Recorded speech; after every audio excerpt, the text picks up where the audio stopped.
FC Copenhagen sudah, kini MU bidik kemenangan melawan Manchester City. Sebuah tekad diungkapkan oleh Erik ten Hag. Manajer MU itu ingin anak asuhnya bisa melanjutkan momentum positif mereka saat menghadapi Manchester City. Di akhir pekan ini, Old Trafford akan menggelar sebuah pertandingan akbar. Mereka akan berhadapan dengan tetangga mereka, Manchester City, di pekan ke-10 EPL 2023-2024. Jelang laga ini, MU sedang berada dalam momentum yang positif. MU telah meraih 3 kemenangan beruntun, di mana mereka baru saja mengalahkan FC Copenhagen dengan skor 1-0.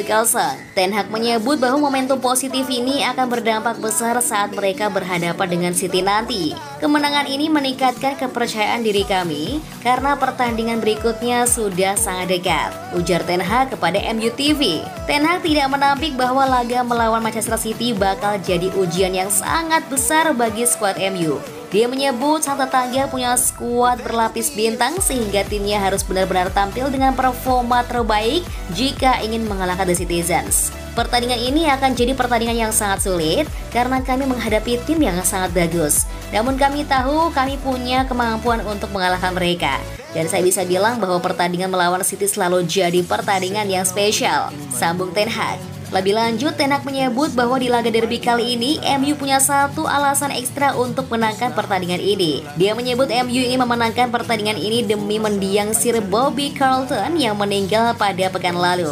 Kami akan mempersiapkan diri dengan baik untuk laga ini dan para pemain kami akan sangat antusias untuk pertandingan ini. Pertandingan ini bertepatan dengan 1 pekan berpulangnya Sir Bobby. Jadi ini menjadi motivasi ekstra bagi kami untuk mendapatkan 3 poin.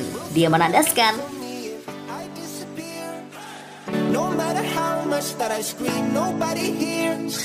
But I see the light from far away, it's down the line. Maybe I should not give up without a fight." Rasio kemenangan Erik ten Hag di Manchester United masih yang terbaik di antara para manajer sebelumnya, termasuk Alex Ferguson.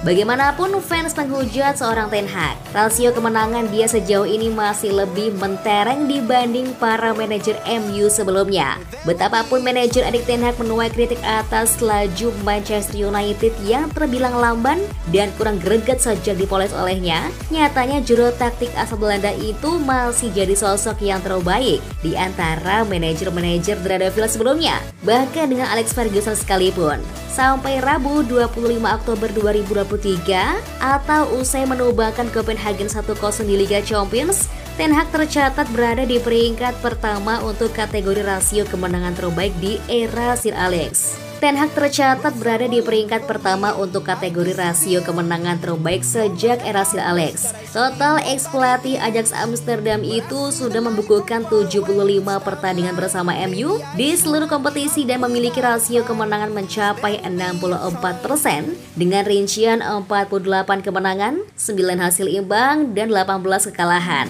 Bandingkan dengan manajer-manajer sepeninggal Alex, misalnya David Moyes, pelatih berkebangsaan Skotlandia itu hanya mencatatkan rasio kemenangan 52,94%. Louis van Gaal selaku suksesornya malah tak lebih baik dengan dirinya mencatatkan rasio 52,43%.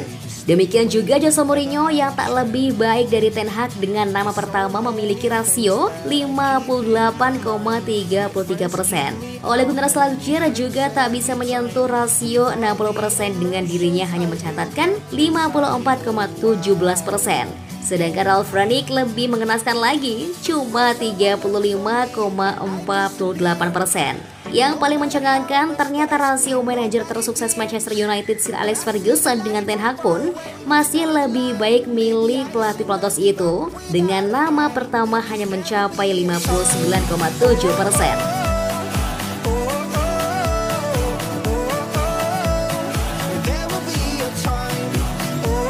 Striker Manchester United Rasmus Højlund, saya belum tampilkan yang terbaik. Rasmus Højlund mengakui dia masih belum menunjukkan penampilan terbaiknya di Manchester United setelah kepindahannya senilai 72 juta pound dari Atalanta.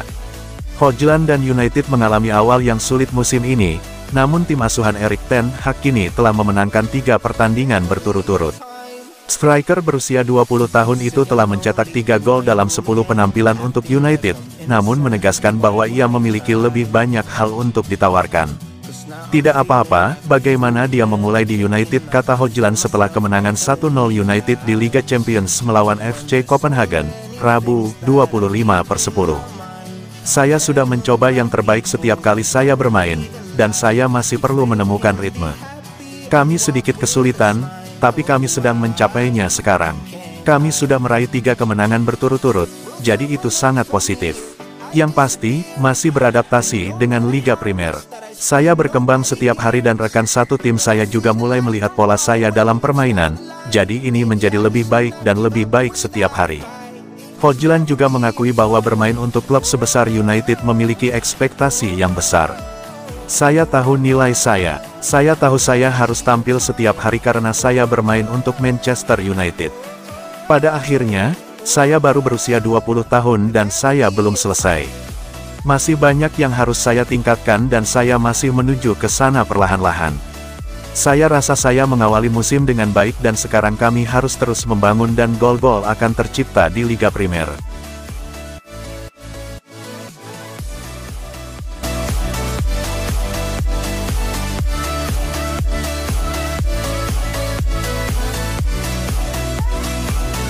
Karir Jadon Sancho di Manchester United 90% tamat. Sancho belum bermain untuk Manchester United sejak akhir Agustus tahun 2023. Hal itu dikarenakan berselisih dengan manajer Erik ten Hag setelah Sancho tak masukkan dalam tim saat melawan Arsenal pada September lalu. Ten Hag mengatakan tidak memasukkan mantan pemain muda Manchester City itu lantaran performa buruk dalam beberapa latihan Manchester United. Tapi, Sancho bersikeras bukan itu masalahnya saat membalas di media sosial. Akibatnya, pemain berusia 23 tahun itu telah dikeluarkan dari tim utama MU sepenuhnya. Apalagi, dia tampaknya menolak untuk meminta maaf kepada Ten Hag, yang tidak siap mengubah pendiriannya. Permintaan maaf pada tahap ini diduga dianggap tidak tulus. Berbagai laporan menunjukkan hubungan antara kedua individu tersebut kini tidak dapat diperbaiki lagi. Jurnalis Italia Fabrizio Romano mengklaim karir Sancho di Man U sudah 90% berakhir. Setan merah terbuka untuk melepasnya pada jendela transfer Januari tahun 2024. Saya pikir mereka MU tahu saat ini bahwa itu bukan transfer permanen, itu bisa berupa kesepakatan pinjaman dengan menyertakan opsi pembelian, kata Romano dalam podcast Daily Briefing-nya. Jadi, saya pikir pada bulan Januari mereka akan terbuka terhadap peluang apapun tentunya. Tentu saja, mereka lebih memilih transfer permanen, itu akan sempurna jika uang mereka kembali setelah apa yang mereka belanjakan untuk Jadon Sancho dari Borussia Dortmund.